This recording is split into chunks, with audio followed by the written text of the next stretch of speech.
سلام رفقا، امیدوارم که حال احوالتون خوب باشه. بعد از یک ماه پر از جنجال و هیاهو و اخبار جنگ که البته همچنان هم ادامه دار و حالا این روزها خبرهای عجیب و غریبی اتفاق خواهد افتاد که حالا بماند که و کجا و چجوری، میخوام یه مقداری افشاگری بکنیم. دلمون واسه افشاگری تنگ شده بود و راجع به این سلبریتی ها یه مقداری ما افشاگری نمی‌کردیم، اینجوری بدیم بذاریمشون کنار که امروز زحمت کشیدیم و یه ویدیو براتون آماده کردیم که قشنگ بشوریم بذاریم کنار. این سلبریتی‌ها فکر کردن در امانن. حالا ما مثلا لاین افشاگریمون رو عوض کردیم و لاین ویدیوهامون رو بردیم سمت موضوعات حالا جنگ و این چیزا. گفتن خب خیالمون اما نه.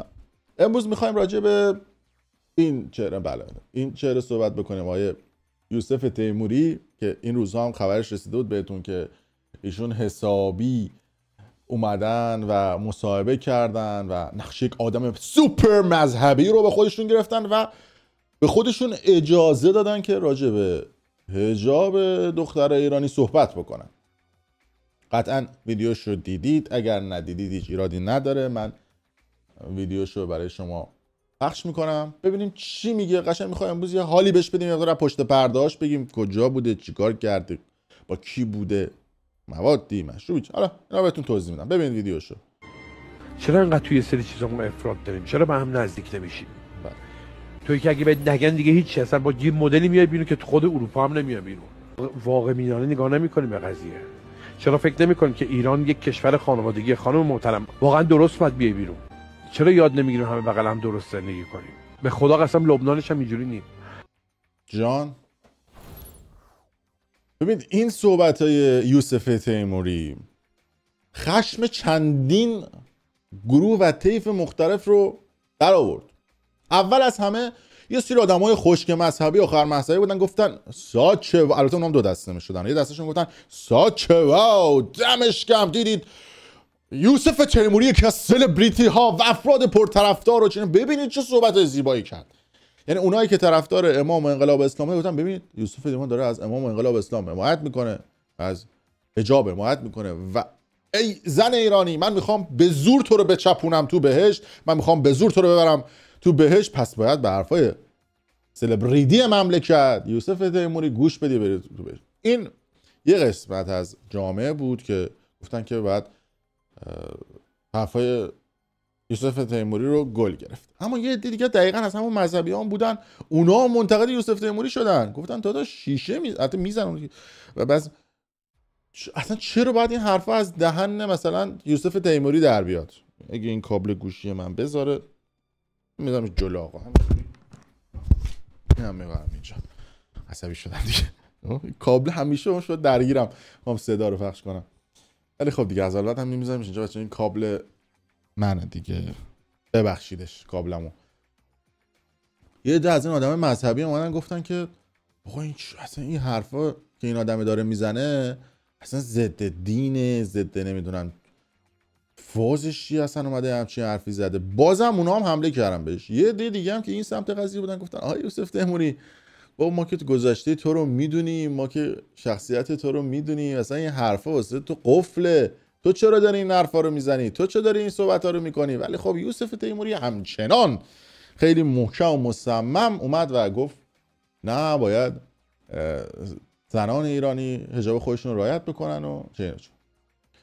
حالا امروز من یه مقدار راجع پشت پرده یوسف تیموری به شما خواهم گفت، بشنویم با هم دیگه ببینیم که اصلا پشت پرده‌اش چی بود. البته قبلا هم من راجع به این قضیه صحبت کردم، یه پرانتزم باز بکنم که بعد از اینکه این صحبت‌ها یوسف تیموری کرد شما فکر نکنید من همینجوری آروم نشستم. من چند تا استوری گذاشتم برای یوسف تیموری، قشنگ جوابشو دادم که البته این جوابی من با واکنش خود یوسف تیموری هم همراه بود و اومد بعد از این قضیه یه ویدیو دیگه دوباره منتشر کرد. یعنی راجع به افشاگری من در استوری، تازه ویدیو یوتیوبش نکردم، فقط در حد استوری کار در آورده بودم. ببینید چی میگه.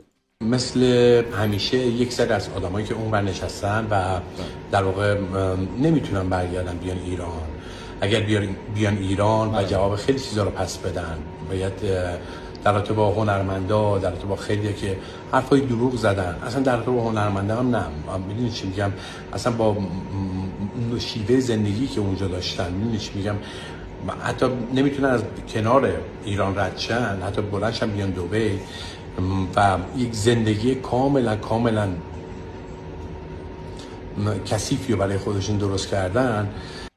شما این ناخونت سلطان یه مقداری چیزا خواستم حالا زندگی شما تمیز. خب اونا شروع کردن حاشیه سازی کردن، یک ویدیو رو برش دادن زیر ناخونو ببینید. خب حالا توضیح میدم بعد و خواستم من تو حاشیه بزنم. خدا رو شکر که من هیچ وقت حاشیه نداشتم و اینم اولین و آخرین باریه که دارم براتون توضیح میدم که یوسف تیموری حاشیه نداره. خدا رو شکر که ایشون هیچ حاشیه نداره.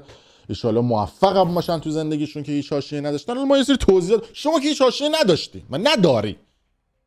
این آقای یوسف تیموری در بدنه سینمای ایران به یک آدم بی اخلاق و بد اخلاق، هم تو کاراکتر شخصیش هم تو کاراکتر خصوصیش معروفه. یعنی این چیزی نیستش که من میگم، خیلی از کارگردان ها و خیلی از کسانی که توی بدنه سینما و تلویزیون ایران هستن اینو میدونن. بهتره آقای یوسف تیموری با هم یه سری خاطرات رو مرور کنیم از قدیم که اصلا چی شد شما زن گرفتی. ایشون خب به شدت درگیر مواد مخدر هستن، مثل خیلی از بازیگرها و سلبریتی ها. من نمیدونم چرا این سلبریتی ها وقتی به پول میرسن، وقتی به ثروت میرسن و به یک جایگاهی میرسن، حالا فرقی نمیکنه بازیگر، خواننده است، نمیدونم یه شخصیت معروفه، به یه چوسه معروفیت که میرسن حس میکنن که مثلا یه لیگ بالاتر از این معروفیت اینه که برن کوک بزنن، برن مواد بزنن، اصلا معتاد شدن رو یه لیگ دیگه ای میبینن. من نمیدونم شما چه بیماری دارید که مثلا فکر میکنید که آقا مثلا مواد زدنه شما رو یکم راستر میکنه، بخاطر اینکه به معروفیت به پولی رسیدن دیگه. آقا دختر رو برداریم بیاریم، پسر رو برداریم بیاریم، حال و هول و پارتی و اشغال. کسی با این قضیه مشکلی نداره و خودم مثلا پارتیکان شماره یکم، ولی نمیام جلوی دور به مردم بگم که آقا تو حجاب تو رعایت بکن، ایران کشور. شما که این حرفو میزنید دیگه ما سوزنمون گیر میکنه رود. این سلبریتی ها بازیگرام همینن، یعنی خیلی آنها، حالا مثلا مهران مدیری، رضا شفیعی جمع، خود یوسف تیموری، مهران غفوریان که حالا یه خاطره مشترک هم این دوتا، خیلی انا همینجوری من دارم خواننده 90%شون، آدمای معروف و مشهور 90%شون انگار فکر میکنن که اصلا یه لیگ بالاتر مصرف مواد. که ایشون هم چند تا از این بچهای گندلات بالا رو هم داشته که با هم دیگه میرن تایلند و نقل قول از احمد ایران دوست که میگن میرن اونجا، حالا میخواستن یه کلمبیا چیزی بزنن دیگه، این یکی حامله میکنه. البته اینو من نمیگم، اینو احمد ایران دوست میگه. ببینیم چی میگه آقای ایران دوست در خصوص. بله یوسف تیموری عزیزم به خواهرم میگه درست بیاید بیرون، اینجوری که شما میایید بیرون تو لبنان هم نمیان بیرون. یوسف زلیخا کجاست؟ کوچولوی من. بریم واکینگ استریت تایلند قدم بزنیم با هم، اون راشن کلاب. حالا دغدغه کل مردم شده اومدن خانوما بیرون، دایه حجاب. یوسف زلیخا کجاست؟ واقعا بعید بود از یوسف تیموری حلالیت به طلب به خاطر این حرفت به دختران ایران و زنان ایران زمین. واقعا متاسفم برات یوسف. چقدر بله، اینم صحبت احمد ایران دوست بود که از خاطرات یوسف تیموری در خیابون‌های تایلند. میدونید که تایلند که اصلا سر امامزاده و دوستان برای راز و نیاز و عبادت و این چیزا میرن. خدا رو شکر یوسف تیموری هم زندگی پاک صحبتاش. حالا شما چیزی حامله میکنه بلند میکنه میاره ایران. اینقدر یوسف تیموری درگیر مواد بود، درگیر مشروبات الکلی بود که حتی یه بار خونش رو عوض میکنه. من قبلا گفته بودم توی یک ویدیو، خونش رو عوض میکنه که آدم ترک بکنه، باز ترک نکرد. حتی توی یکی از این سریالا که فیلم، حالا سریال نقطه سر خط بود، آفیشش کرده بودن ساعت 7 صبح، پیچیده بود، 3 بعد از ظهر اومده بود. یه بار دیگه آفیشش کردن 8 صبح 5 بعد از ظهر اومده بود، آفیشش کردن 9 صبح 8 شب اومده. انقدر شب تا صبح درگیر مواد بوده که دیگه صبح یادش میرفته، اصلا به یه ورش میگرفته. اینو اصلا کل تهیه کننده ها و کارگردان ها میدونن. سعید آقاخانی هم اونجا بود و به سمتی داشت اون فیلم، به شدت از این قضیه ناراحت شده بود که یوسف تیموری بد اخلاقه و بایکوتش کرده بودن توی بسیار از فیلم‌ها و سریال‌ها که بازی نکنه، چون این آدم انقدر درگیر مواد بوده. گفتن آقا اینو ولش کن، اصلا دیر میاد، مثل رضا شفیعی جان و کسای دیگه. که سر همین فیلم وقتی که یه سکانس صبح خواب میمونه حالا یا نمیاد یا میپیچونه، کارگردان و عوامل تصمیم میگیرن که از یه بدل استفاده بکنن توی این فیلم. تصویر حالا لباسشو میپوشن تن یه راننده دیگه، از بدل استفاده میکنن که اون سکانس رو بگیرن. و بعد از این قضیه تهیه کننده وقتی این قضیه رو میفهمه میکشونتش تو کوچه، مثل چی میزنتش که ماجرای کتک خوردن یوسف تیموری تو کل اهالی سینما پیچیده. بیشتر بگم از خاطراتت باشه که دهنم قرصه، ولی بقیه‌اش هم میگم که حتی اون موقع ها بچه‌های اتاق گیریمون برمی داشت میگفت بریم توی ماشین با هم حرف بزنیم، بعدش که از ماشین اومدی بیرون شلوارتو بپوش برو، با این دیالوگ. یا چهارشنبه سوری ترقه مینداختی تو جیب مهران غفوریان، استفاده دست شاکی شد، دوتاتون با هم میزدید ترقه مینداخت. یا تریاک با مشروب داده بودی خدا بیامرز احمد پورمخبر، بهش گفته بودی برو بالای اون رو میز آهنگ جوادی اساری بخون، که اون با کفش رفته رو میز خونده بود که بعد از اون ورداشته بودن و جریمه اونا رو داده بودن چون میز خط انداخته بودی. با من بخوام خاطرات تو بگم تا صبح بعد بگم. زن تو از تایلند بلند کردی آوردی ایران، اینقدر درگیر مواد بودی، بابات زنگ میزنه این کمیته‌های ترک چیه، جایی که کمپینا چیه ترک اعتیاد انجام میدن، اومده بودن 4-5 نفر گرفتن با کتک و داد و بیداد ورش داشته بودن، برده بودن که ترک بکنی. زنت فهمیده بود قهر کرده بود رفته بود که تو مدت‌ها با بابات صحبت نمی‌کردی به خاطر اینکه درگیر مواد بودی.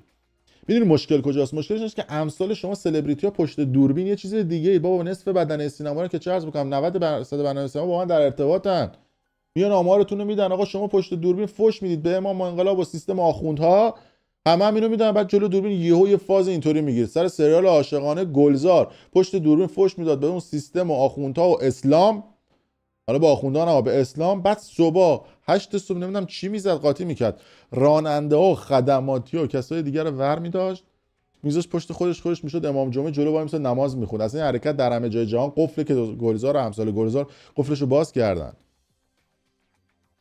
حالا این یوسف تیموری بابا تو اکثر مهمونی‌ها و جای مختلف یعنی 10 تا دختر به من پیام دادن از بد اخلاقی‌ها و بی اخلاقی‌های تو صحبت، از کیش و خاطرات ترکیه و جای مختلف و اسکرین شات فرستادن برات، ویدیو رو فرستادن نشون به اون نشونه که بهت پیام داده تو واتساپ بهت گفته یوسف این حرفا رو واقعا تو زدی با این شخصیتت، یعنی رفقای خودت هم قفل بودن بابت این حرکتی که تو کرده بودی. و این هم قضیه مد دیگه. ببین البته گذشت، ببین سلبریتی ها 5-6 سال پیش میتونستن اینجوری قدلم بکنن که ما نبودیم رو افشاگری نمی‌کردیم راجع به سلبریتی ها. الان دیگه این حرفا یوسف جان آنتن نمیده. متا رو عوض کن. این متایی که داری استفاده می‌کنی مال 5-6 سال پیش بود که یه سری از این سلبریتی ها استفاده می‌کردن، فکر می‌کردن که با این کانال بیان توی تلویزیون صحبت بکنن. خودت هم که گفتی دیگه، گفتی تو مواد بودی و فلان اینا، اومده بود چند تا رفیقای ما رو هم واسطه کرده بودی. خودتون ببخشید تو دیگه اصلا توی یه لیگ دیگه ای. بله راستم میگی، ما اومدیم خارج از کشور که امثال شما تو اون مملکت جولان بدید، راه برای امثال شماها باز باشه تو اون مملکت. کسی که میاد راستش رو میگه، حقیقت رو به مردم میگه، افشاگری میکنه، میشه بده. تا بوده همین بوده، همه جای دنیا هم همینه. کسی بخواد اسرار رو بگه، موضوعات مختلف رو بگه، به مزاج شما خوش نمیاد. البته خدا رو شکر مردم آگاه شدن دیگه، امثال شما رو شناختن. اوایل به من فحش میدادن، الان فهمیدن بابا ما اصلا توی لیگ داریم صحبت میکنیم.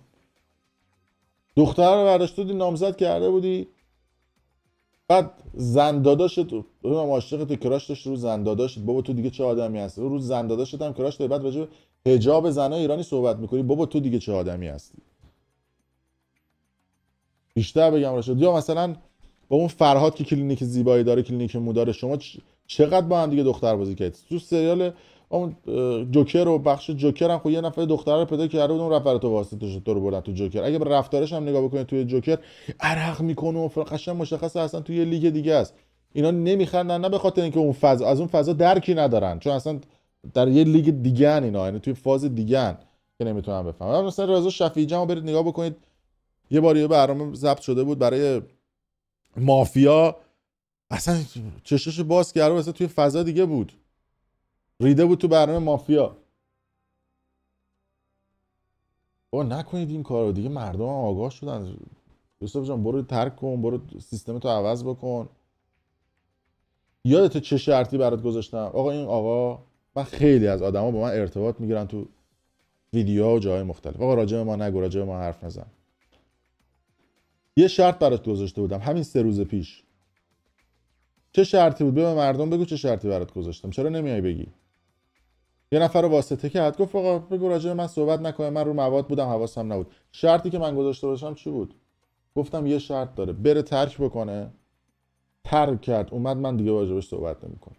بازم والا ما اونجا خیرتو خواستیم، بعد ما میایم فراری میبره کشور صحبت میکنیم. بابا تو چقدر آدم بی وجدانی هستی. شرطی که من برای خیلی از بازیگرا گذاشتم، خودشون هم بهتر از من میدونن، اومدن وصل شدن ارتباط گرفتن، من بهشون گفتم آقا تو کوک میزنی روزی 4 گرم 5 گرم، برو بذار کنار.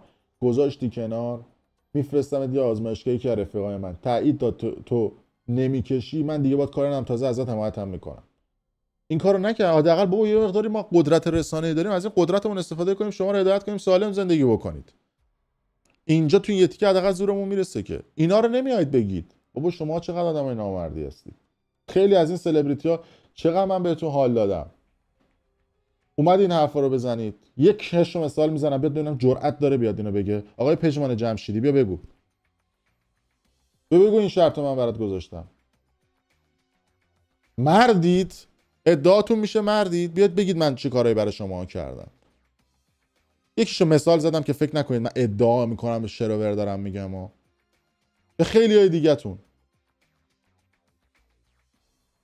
حداقل از این قدرت رسانه‌ای استفاده کردم که مقداری فضا رو بردم. ما نمیایم نمیگیم، ما یه چیزای دیگه میگیم، اون بده رو نشون میدیم، خوبه رو نمیگیم. یه عده فاز بروسلی برمیدارن میگن خب خودش که نمیگه دیگه، خودش فاز پسر خوبه رو گرفته، خودش فاز اون آدم جنتلمنه رو گرفته، خب نمیاد بگه. ما هم چرا بگیم؟ بذار ما هم به اون مسیر بریم.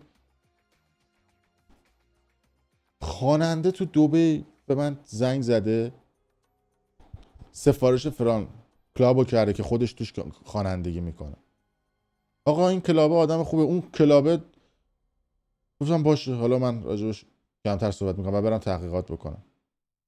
و استوری میذاری ضد ما. بابا تو چقدر دیگه آدم بی‌حیایی هستی. یه تشکر نمیکنی هیچی، بعد دهنتون حالا بدتر من سرویس میکنم.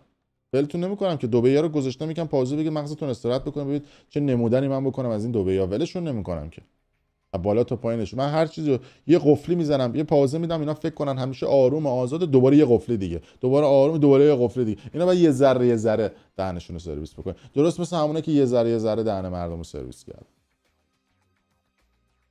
بشین سرت زندگی تو بکن دیگه و دنبال چی میگردی سلطان؟ این کانال ما اگه لایک کردید سابسکرایب بکنید. حالا کار داریم با اینا. دمتون گرم، مرسی که با مایی دنبالمون میکنید و امیدوارم که حالا احوالتون خوب باشه. بریم جلو ببینیم چیکار میکنیم. راجع به جنگ و اخبار جنگ هم صحبت خواهم کرد. من زنگوله رو سابسکرایب نشه بزنید.